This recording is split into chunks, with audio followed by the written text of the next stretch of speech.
All right, here we go. Hello, everyone. Welcome back to the Reyes Reflection Podcast. I know it's been a couple of weeks since I've done an episode. For you visual audience, you'll see that it is a change of scenery. That's because I've moved to an undisclosed location. Not going to tell anyone. But remember to hit that follow button and subscribe to our show so you can hear from great guests like the one I have today, and you can always stay up to date. Fun fact. I know that I recently have been doing these Reyes rambles where I just say a random fact. I found out that Dr. Seuss wrote the book Green Eggs and Ham on a bet. Someone said to him, I bet you that you can't write a book with only 50 words. And he did. 50 words to the dot. So thank you, Dr. Seuss, for that. He took You Won't and made it into a cult classic. So good for him. We appreciate that, Dr. Seuss. Now, on to the introduction of my guest. Full disclosure, I slid into her DMs to get her on the show, and it worked. So, listen, gentlemen, if you're a good person and you're respectful, anything can happen, all right? That's all I'm going to say. But in all seriousness, she's taken time out of her busy schedule and actually her off day to sit down with me and chit-chat. She has competed and won several beauty pageants. She's Miss Massachusetts. She's also a hero because she is an emergency dispatcher and to help the first responders, which we greatly appreciate. So without further ado, Mr. Massachusetts is welcoming Miss Massachusetts to the show. Lindsey Morris, thank you for coming on. Thank you for having me. I appreciate you doing this. Like I said, I know it was your off day. I know you had a hockey game, too. We were going to do it earlier. How was that, by the way? Oh, it was good. We just shot around. We didn't really play. No. We just did some skills, some fundamentals, just easy shooting, you know. Hockey is never – I've tried almost every single sport in my life. Hockey is not one. I don't know why. I don't even know what icing is. Maybe it's because I can't balance. Can you like – What are the rules? I mean, icing is when you shoot the puck when you're on offside. It's like basically like offside. So you're on your side and then you shoot it all the way to the other side and there's no like it's just like goes behind the other net and then it brings it back. So it brings it back to your net, left or right, and then you try to like face off again. So that's a penalty? That's like you can't do that? It just it stops the clock. But if it was on a power play, it would be fair game. So whoever gets there first, like if the other team gets there first, it would be an icing on your side. And then if you get there and you beat the other guy, then it's fair game. Well, I thought icing was when you when you like slid and then you slashed the ice and it like got up in a person's face, like you know what I mean, like. And you like temporarily blinded them for a second. I don't know. Can you do that? Can you do that in hockey? I mean, I don't know. Yeah, you can. Really? Yeah, it's never been my. I mean, but although the fighting is cool, I mean, I will admit, like that's kind of cool. Like, I mean, you've played, so why do people just throw down? Like, what about it? Is it the trash talking? Is it the checking? Like, what about it? Honestly, it's a mixture of all like your feelings. Like if some guy, for instance, just like gets on your nerves, yeah, you're like, oh my god, I want to fight you right now, and then he'll like just keep pecking at you, like he'll be like chirping at you, and that's like the word for trash talk. So he'll just keep like going and going, and like he won't leave you alone, and you're like, all right, let's go. Like you just drop your gloves and then start like hacking on each other. Have you ever had to throw down? No. No. You can't. No. I know a lot of my friends like to throw down. One of my friends the other day said he had like a beer game league. Yeah. Like this guy was just coming at me all game, and apparently his own team just didn't even like him either. So he just beat him up and was like, he like went to throw another punch and then he like waited because he was like, oh my god, if I throw this on another punch, like it's not gonna end well. And it was hysterical. I was just laughing, so like hearing the stories. Did you go see it or you only heard it? No, I wish I saw it. I had work. Yeah. I did do an intramural floor hockey league one time, and so I mean, I don't know if that's any. There was no icing. Obviously, there was no. It was. Floor hockey's fun. Yeah. It was fun. I did it in high school or college. I forget which We one. have the college that I just graduated from. We have an intramural, as I can't talk today, hockey league. So they do. I think they meet like every Wednesday or Friday or something like that. But Did you play in that too? I did a few times, and then I was like, college. Like I just worked throughout college, Yeah. so I kind of just stuck to studying and then stuck to working constantly. So that was my little. And then they use a they don't use a puck, right? They use like No. a ball, like Yep. a hard plastic or a Little rubber ball. plastic ball, yeah. Are you? Here's another thing that I saw one time. You're able to catch it and then put it down. Is Yep. that really? I saw that and I was like, wait a minute. I thought you weren't allowed to. I didn't know you were allowed to use your hands, but you can't like obviously pick it up and run with it. Yeah. So it really is. If you catch the puck in the air, you can drop it and then play it from there. Yep, and then play it from there. Why do you know why they allow that? Like, is it because they don't want it to go behind them? Like I think it's more of like the high, like not like the high stick rule, but it's like potentially considered like dangerous or something like that. I didn't think about that. Even the high stick, because Yeah. no. When I did the intramural league, one of my friends who was on the team, I got upset because there was a dude that was high sticking all the place, and those ones are metal. Not that wooden, not that wooden is any better, but the dude that we were playing against did a high stick to my friend, and he got him right in the mouth, and I was like, dude, you can't, like, what? Like, and I'll admit I checked the dude. I'll admit it. That was a few years back. I'm a little washed up, and you said you were a washed up hockey player too. Did you play in high school? I did not. I've always followed hockey. I like played with like my friends a lot, but I'd never really thought that I would be good enough to play on our hockey team because my parents. I was always doing pageants, so that was I would either watch or like go to watch all my friends play, and then like go to like learn to skate or like stuff like that, which sounds lame. But I was always like a watcher. So are you like a Bruins fan? Yeah, so I love the Bruins. I love the Vegas Golden Knights. I actually, fun fact, when I graduated high school, my sister used to be a flight attendant and she took me on a trip to Vegas the first year that they played. And it was so sick. I fell in love. I was like, I absolutely love Vegas. I love the Golden Knights. They played the Capitals in the Stanley Cup, and I got to see that, which was kind of upsetting because that was from, I think, the year after the shooting. I can't remember if it was the year of the shooting or the year after the shooting they went to the Stanley Cup. But then the Capitals won the Stanley Cup, which was kind of upsetting. But, I mean, they got there pretty hard and pretty determined, so... in their first year, so that's like incredible. Yeah. So yeah, you've always followed it. Yeah, it's like I said, it's not really sport I always followed, but I mean, I still respect it. I still think it's cool. That's pretty cool. Speaking of which, you talked about pageants. I want to transition into that. Let's talk a little bit about this. But before we do, hold on. I got some ready. Hold on. Oh no. I couldn't find. I couldn't find a little tiara. Okay, but listen, I have my sash. No way! I have my sash. I love that. Right? And for the people, for the visual audience, you can see I'm Mr. Massachusetts. You'll see right here. That is beautiful. Except why is the A and the S? Why is the M not capitalized? I'm crying. There you go, for everyone to see. It's meant, so there you go, Mr. Massachusetts right here. I love that. That is so funny. Yeah.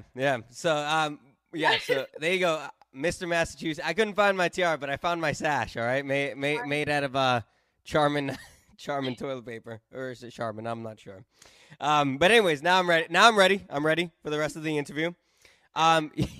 You've competed... right now. That is the best thing ever. Regroup.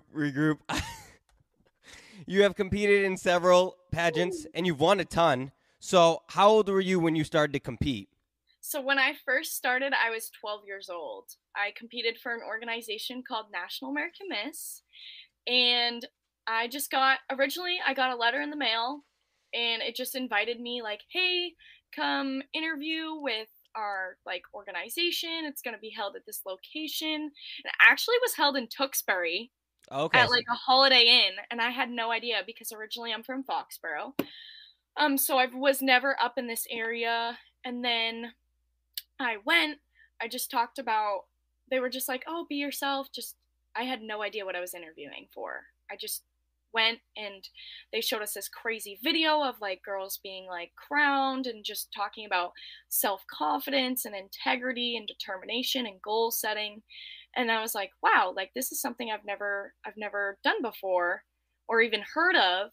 So I sat down and like interviewed with somebody. I remember wearing the most ridiculous outfit because I was 12. And back then, when we were younger, you can attest to that. Girls were wearing blue eyeshadow and red lipstick, not the winged eyeliner like the teenagers are doing today, which is so weird. Still a culture shock to me. Yeah. So I remember wearing like these green army colored pants and like a cheetah print shirt. Like who would have thought that was style? But I digress. So I interviewed, and I was never a glitz glamour girl. Like I always played in the dirt with my brother because I'm a twin, and I have another younger brother who's in college, and I have an older sister. So we would always just play outside until like 5 o'clock. We'd go hang out with the neighbors and stuff like that, wanting to play dress up or wanting to put on like makeup or anything like that. I just always wanted to play outside and be in the dirt and play sports. And so when I interviewed for it, that's all I talked about. All I talked about was like, "Oh my gosh, like these are my heroes. Like I'm such a big Bruins fan. I love the Celtics. I love the Patriots." I remember telling the guy who was interviewing me, he was like, "Well, why would you want to try pageants?" And I was just like, "I've never done it before. I think I need to build," like at the time I was 12. So I was probably like trying to be self-confident. And that's what their organization is about. It's about self-confidence and building to be the person you want to be and to instill that confidence within yourself. So at the time I would just talk about how much sports meant to me, and he was like, "Okay, like thank you for interviewing. You should get a call if like for instance in the next few days." And then I let the few days go by, and I didn't hear anything at all. Like no phone calls, nothing. And then I guess we were out one night, and I come back home, and like we play the messages, and it was like, "Oh, congratulations, like you're a state finalist." And I was just like super ecstatic about it, but I had no idea what I was doing. So I just did a bunch of research with my mom, and it's a little interesting to like try to remember the first time because I've been doing it for 12 years. But I remember going to the pageant, and it was in July. It would always be in July, like the 23rd to the 28th or something like that. And I remember my first time getting up on stage, and I was terrified. But the one goal that I set for myself was, I know that I'm not going to win on my first try because I don't have a coach. I didn't know that you were supposed to have a coach and have the best outfits and all of this stuff. So I just went to try it out. And so I remember going on stage and being absolutely terrified. And so I had to walk on stage and basically do like, we had formal wear, interview, and like all the optional competitions that you could do. So like casual wear or talent and stuff like that. So I didn't do any of them because I was scared out of my mind. So I remember going out on stage and just like doing the little circle turn. And then I was really confident in my public speaking skills, as I can't speak right now. And I just like went out there and just told them who I was, how old I was, and what I wanted to be when I grew up, because that's like when you're in that division, I believe it was a preteen division. So they don't expect you to know everything right away. Right. So my one goal that weekend even though I did want to win when I was younger, because we all have really high goals, was that I wanted to make friends. And that's what they said in the beginning of the week. They were like, make friends, make memories, because some of these memories will last you a lifetime. And then I just remember having the best time ever. It was at like a resort, I think, like at Coco Key or something like crazy like that. So we would go, like, I made a bunch of friends. My mom is still in awe of how much a social butterfly I was. And I was never in the hotel room. We were just like at the water park or like doing something else or being on stage or like mini golf or like something like that. And then fast forward to every single year, me and my mom started doing this thing where we would go every year and compete, but it would be like a girls' weekend. Like my mom and I would go, leave the family at home, and we'd go and compete and like have fun and just instill the confidence within myself to be slowly today who I am now, which I look back on it and I'm just in awe, because if I could tell my younger self that your time is coming, I would go back in a heartbeat and be that role model for my younger self and be like, hey, I know you don't have a coach or have the best wardrobe or anything like that, but just keep going. My last year in teen was 2018, and I had worked really hard. I was working with a coach. I had the best wardrobe. I was so confident thinking that I was going to win. I'd get to competition day and I'm going through all the motions, like being myself, making friends, and then I made top 10 and then I didn't place top 5, and I was so upset with myself. I was just like very hard on myself. I was very upset. I was very happy for the winner, but I was just like, this should have been my year. And when you go through, like, not failing every year, but when you go through getting just as good as the year prior, I was proud. But then you have to take a step back and be like, okay, is this what I want? Do I want to keep competing? I kind of was at this like standstill of, should I go to nationals? Should I not go to nationals? Should I try for another title or something like that? And so in 2016, my grandmother was diagnosed with Alzheimer's. Oh, wow. And by the time 2018 came around, she wasn't doing really that good. It was just a downhill. And so it took me the opportunity to like sit back and reflect, because then I was going through so many different, you have to have like a platform within pageantry. And when I was a teenager, I wanted it to be sexual abuse and assault awareness and bullying, because that's what I went through. I went through a lot of trauma when I was younger that not a lot of people know, because in pageants there's a stigma of you have to put up a front kind of and not show you really who you are. You have to be kind of picture perfect, and nothing ever, like your past and the things that you're going through currently don't define you. Mm-hmm. Where I'm the opposite. I didn't want to be that picture perfect girl. I didn't want to be somebody would call it a pageant patty. I didn't want to act like I knew everything and not have feeling, or not be a human at the end of the day and have these feelings. So 2018 was the year that I decided, you know what, I'm going to go to nationals. I'm going to get the experience, and then I'm going to apply again the next year. And so when the teen pageant finished in 2018 in July, we were all told that unfortunately, because of funding, they wouldn't be able to hold it again next year. So I was immediately crushed about it. I was like, no, like this is our summer, like my mom and I's little getaway away from the family and away from like school and work and everything. And so that's kind of when I knew. I was like, okay, I'm going to go to nationals, but I'm going to go for a cause. And so I switched all of my platforms over to the Alzheimer's Association in honor of my grandmother. And 2018 was a really hard year, but I went for the experience. I had the best time of my entire life. And I was unapologetically me. I was like, ironically, it's when you think a girl has a mental breakdown when she dyes her hair. But that was when I first started. Like, I was never really placing because I used to have brown hair, even though my roots are growing in. I used to have brown hair when I used to compete, and I was like, I wonder what would happen if I tried to go blonde. And so in 2018, I went blonde, and my goal for that year was to get like a spirit stick, which is or Miss Spirit or Miss Congeniality, which is basically making sure that everybody else has a good time and just having an uplifting spirit. And I ended up coming home with that goal in 2018, and I was very proud of myself. And I was like, okay, it was a great experience. I'm going to come back next year. And then 2019 rolls around.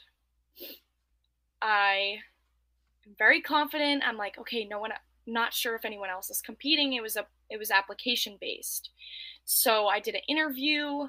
I talked with one of my judges who is like just a director, and we sent in like a resume, a photo, and everything like that, and like a little introduction video.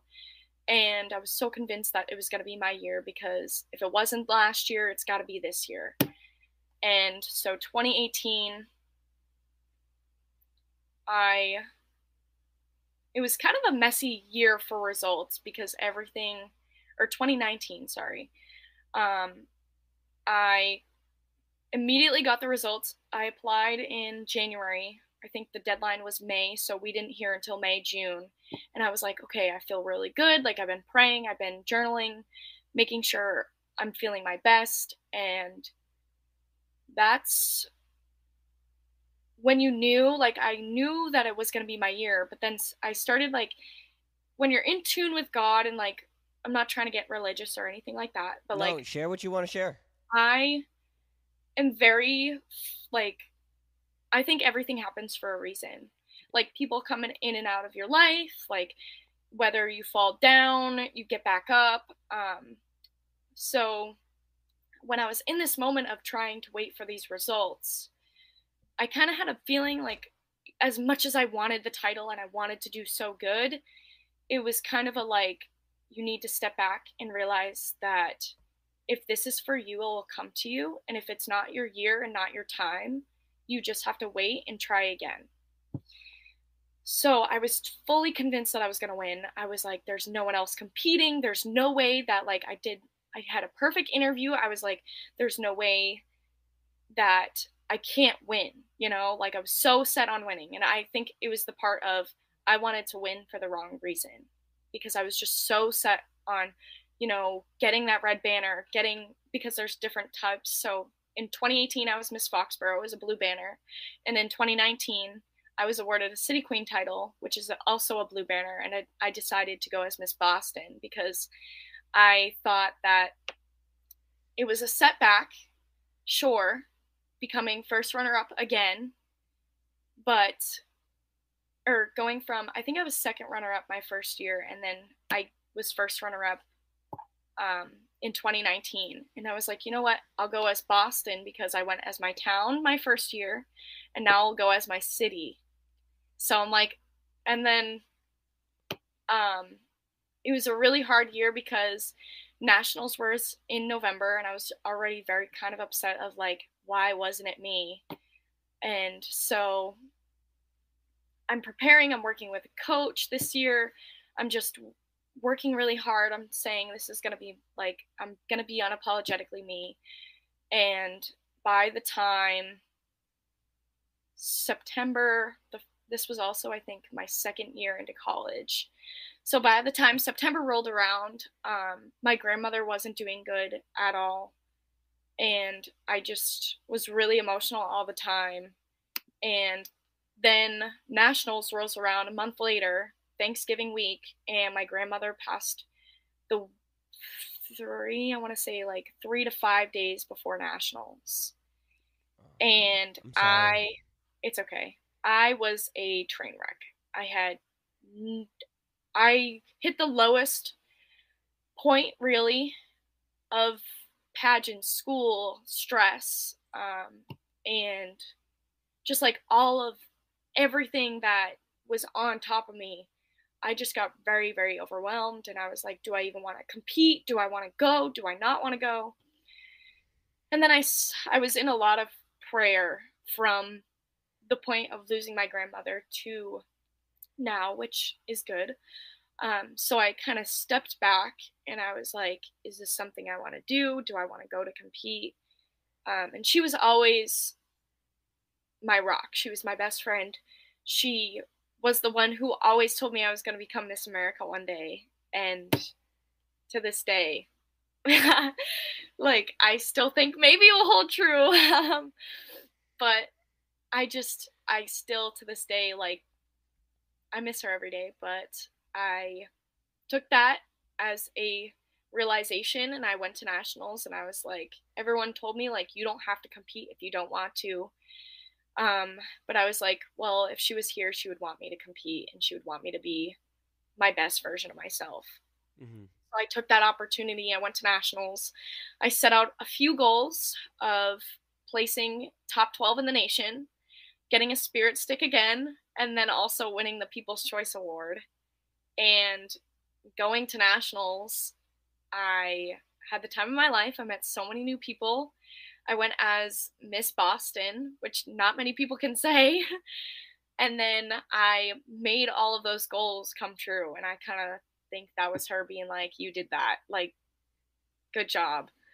And then nationals ends.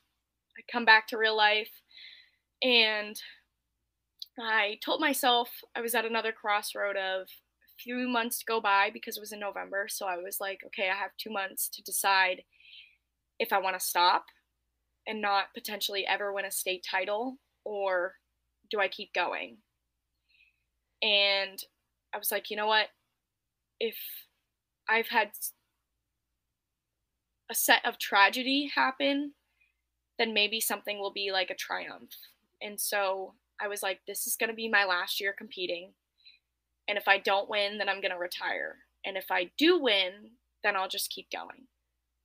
And I kind of made that promise to myself because she was the driving force behind it. I took the opportunity to learn about the Alzheimer's Association and learn the early warning signs and how to teach people the early warning signs. And I started volunteering with the Alzheimer's Association and the Walk to End Alzheimer's and the runs and the biking and the longest day. And I just drove home the fact that I wanted to do it for her. And if it wasn't for her, then it wouldn't be for me. And so I started and I hit the ground running and I took on a coach and I took on doing everything the way that my coach told me to and to practice who I am and who I want to be and what I want to get across to people. And so I told her, this is going to be my platform. This is why I'm doing it. I lost my grandmother to Alzheimer's. I want to be able to show other people that they're not alone in this time of loss or in this time of going through something like that. And to even talk to legislation and try to get like people, there's just been so many like advances in the medicine and like everything recently. And also there's a lot of setbacks. So what is that, 2020? So 2020 rolls around and I'm applying.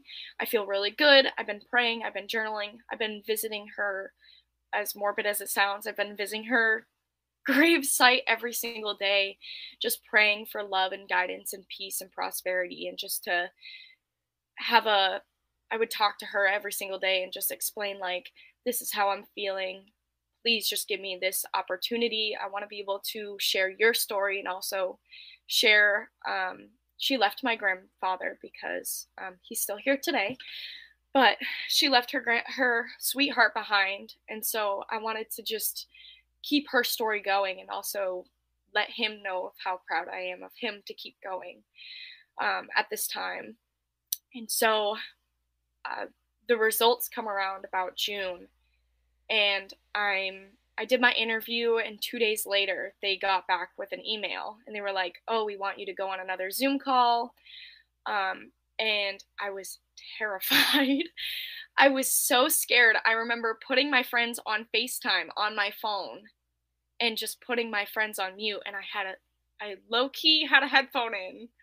And I was like, I put my hair behind my hair, like the side of my hair, so they could hear everything because they were cheering me on like crazy. They were like, this is your year.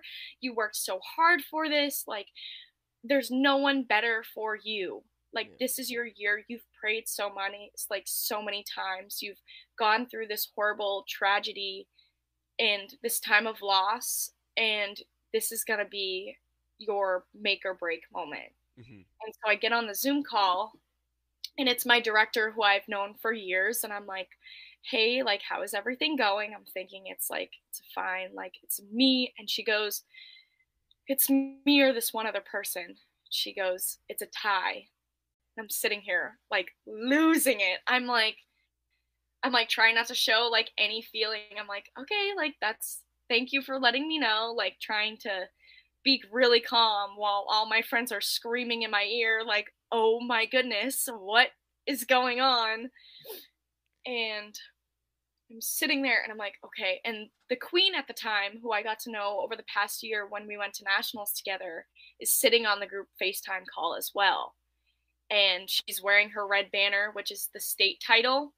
So you compete for National American Miss, which is the state titles, compete in one show. And the National All-American Miss is the blue banner, which is all the city queens from all over the country. So I'm sitting there like, okay, this is about to happen. I was like, there's no way that they would have the opposite queen if they were going to give me the opposite title. And I'm like, my heart was racing. And she goes, tell me why you want to be Miss Massachusetts. And I was so upset the day before because they never asked me that in my interview. And I told all my friends, I was like, that is the Moneyball question that I have answered and all ready to go, like ready to show for this one answer. And everyone's screaming and yelling in my ear. And I'm like trying to keep a straight face because I knew I shouldn't have done that. But I gave out my answer and I was like, the reason why I want to become the Miss Massachusetts State Queen is because I want to lead a legacy for other girls who are going through a time of loss in people who are dealing with Alzheimer's. But I also want to be able to be a role model to younger girls and show them that just because you fall once or twice or 3 times doesn't mean that you can't get back up and walk through that door. And so I gave my answer and she was like, okay, so now I have one more question. And she goes, Ashley, will you do the honors for me? And she goes, yep. And she goes, hey, Linz, like, I've got to know your story over the past year, and I love your drive and determination and everything you stand for. It would be an honor if you could come back to NAM Nationals with me as a 2020 state queen. And this is something I've been working for 10 years. So it was on my 10-year mark that they awarded me with the title, and I just lost it. Like, I still have the footage on my phone. I just was absolutely like bawling my eyes out, like just all of the emotions, all of the stress just released. And I was like, I cannot believe I made this dream come true. And so that was that monumental part of my life that I just never wanted to give up. And I hit it on my last year. And then, so when that happened, I called myself a triple threat. Because I went from being my town at the time, so that was Miss Foxborough, and then I went to my city, which is Boston. Like, who wouldn't want to represent Boston at a national competition? And then I went as my state title of Massachusetts. So it's just like, yeah, so triple threat, yeah. It was just so monumental to me, and I couldn't believe it, and I was like, I promised like every single day that I would bring that title home to her. Mm-hmm. And I did. Yeah, and then I went to nationals. And nationals was a dream come true. I set so many different goals. I was like, I want this award. I want this award. I want this award. I want to be true. I told myself truly, I was like, since going through this period of my life, I wanted to be me. I did not want to put up a front of being the perfect pageant girl, and I didn't want to be someone who I wasn't.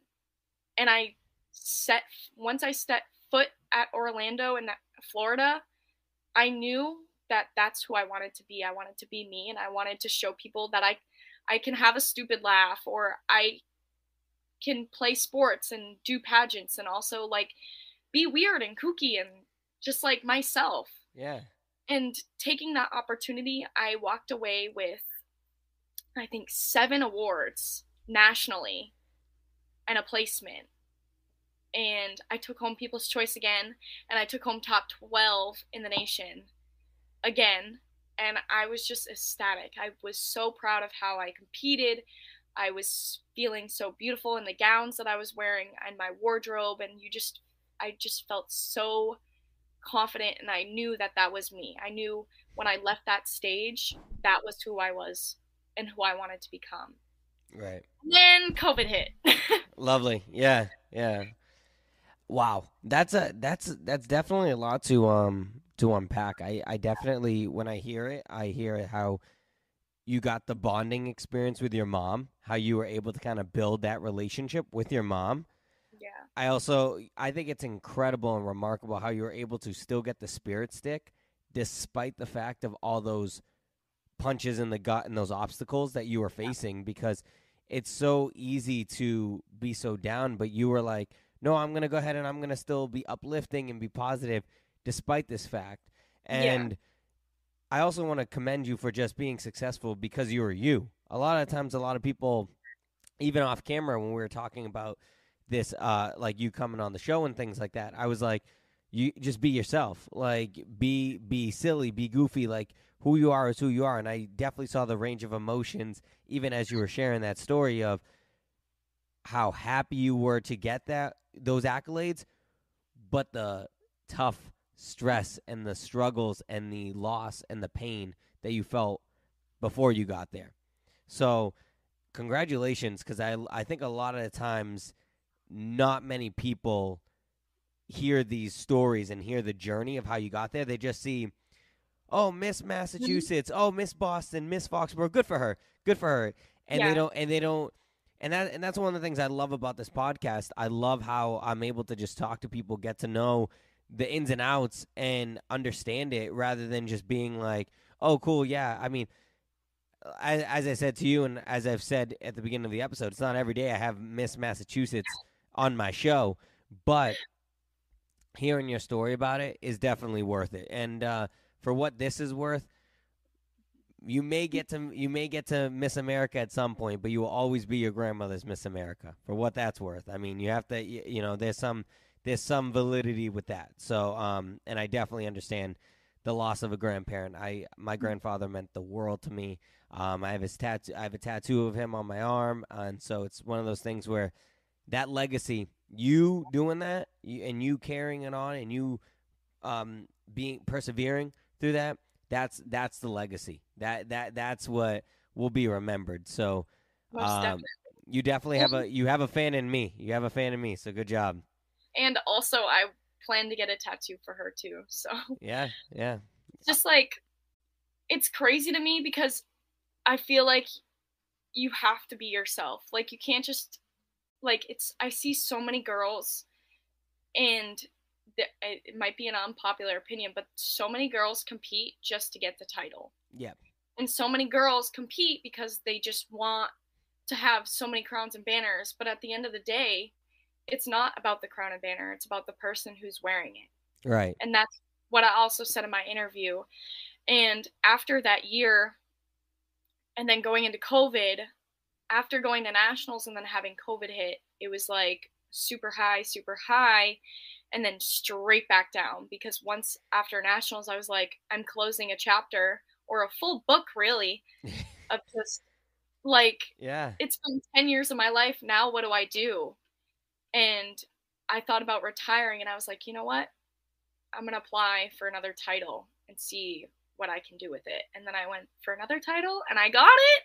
And I didn't think it was like another high, like, oh my goodness, like, I can't believe this is real. Like, I have another Miss Massachusetts title that I've worked so hard for. But just the constant 10 years go by. And now I'm a triple threat for 3 years in a row for a state title for 3 different organizations. For Miss Massachusetts, right?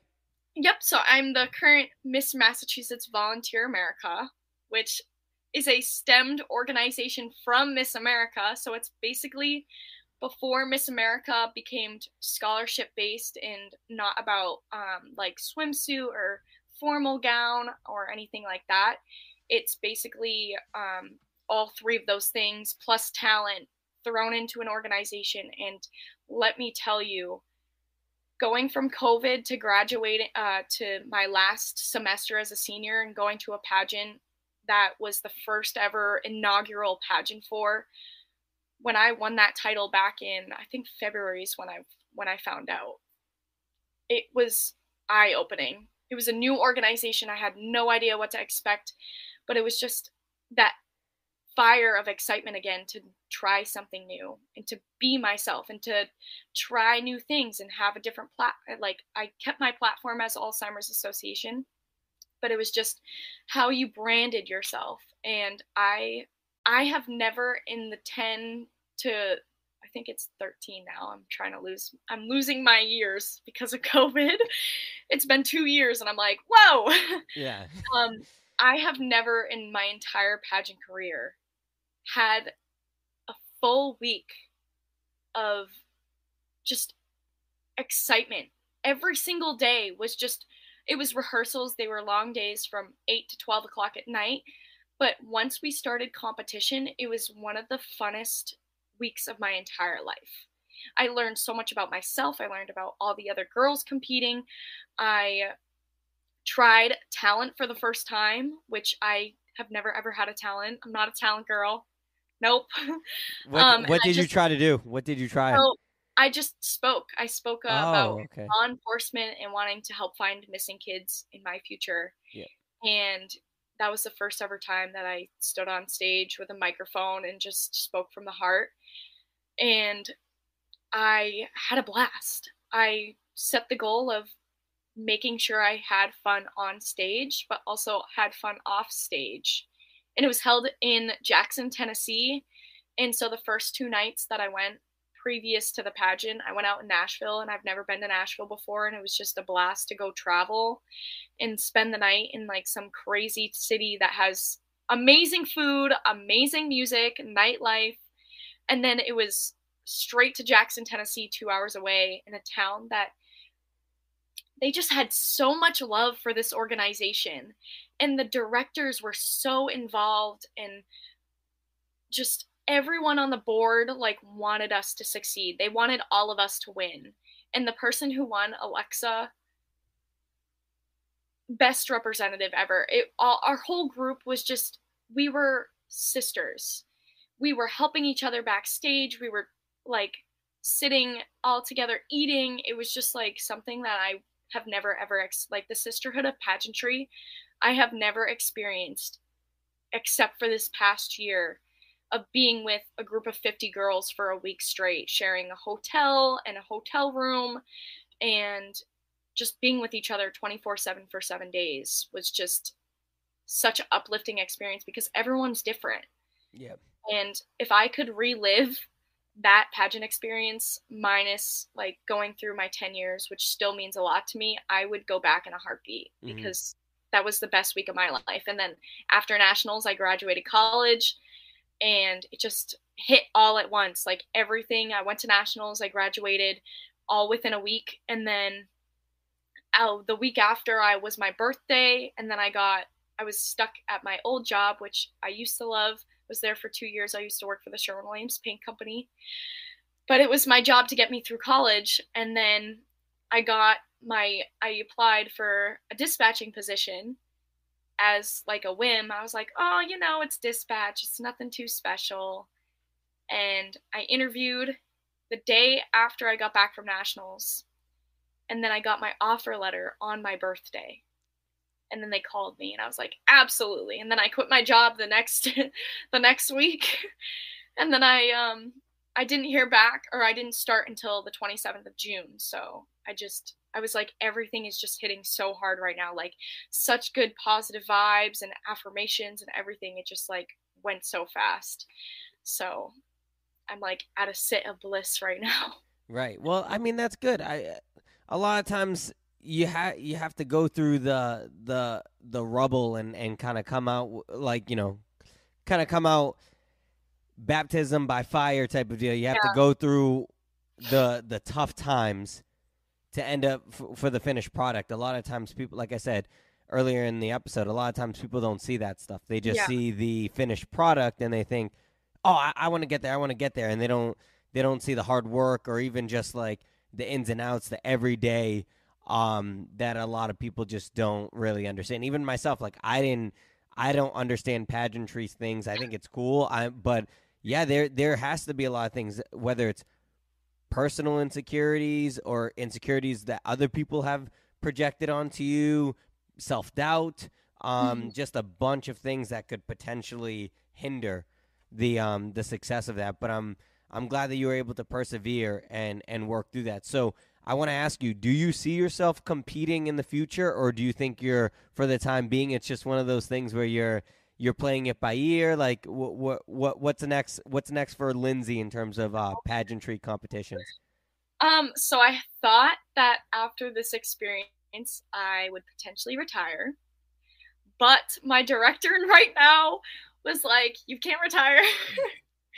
She was like, you got to keep going. So depending on how my schedule goes with work, I give up my title hopefully in February, which I think is the latest out of all of our group. Because I know Connecticut and the New England area, some of them give up their title in, I don't know if it's October or September or August. I don't know. But like closer, like later in like this year, like to the end. And I'm like, okay, so I get to go into 2023, technically still having my title.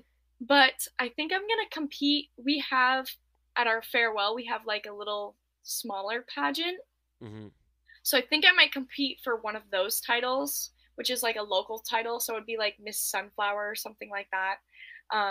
Just to keep like my practice up and just like to keep my fundamentals. Yeah, get your reps in. Yep. Yeah. And I think potentially, I don't know if I want to directly compete for Miss America, because there's a lot of, I don't know if anybody on your podcast keeps up with any of this, but there's a lot of drama. Yeah. With like the organization and like everything that they've done in the past few years. So I don't know if I want to subjectify myself to that. Yeah. But I always told myself when I was a little girl that I would compete for Miss USA. So I might down the road, maybe in like 2 years or 3 years, I'll compete. Like if I have a coach, I'm thinking that's going to be in the back of my brain. Like I'll still compete once. I just want to compete once so then I can be like, yeah, I competed for Miss USA one time. Yeah. Which is crazy to me. But I think there's another organization potentially that springs off of Miss Volunteer America that I might do, which is called I think it's like Miss Sweetheart or something, which is cool. But I've been looking into a few different ones. I thought I would retire if my my pageant was later in the year, but I think I might just dabble a little bit more. Nice. So for now, still up in the air, and you're just playing it by ear. But I think that's smart of you to still get your reps in, still do some things where you can practice, because you know you have to maintain and you have to try to work at things too. So you're able to do that and tweak some techniques and things like that. So no, yeah. I think that's definitely a great idea, and you have a supporter. You definitely do.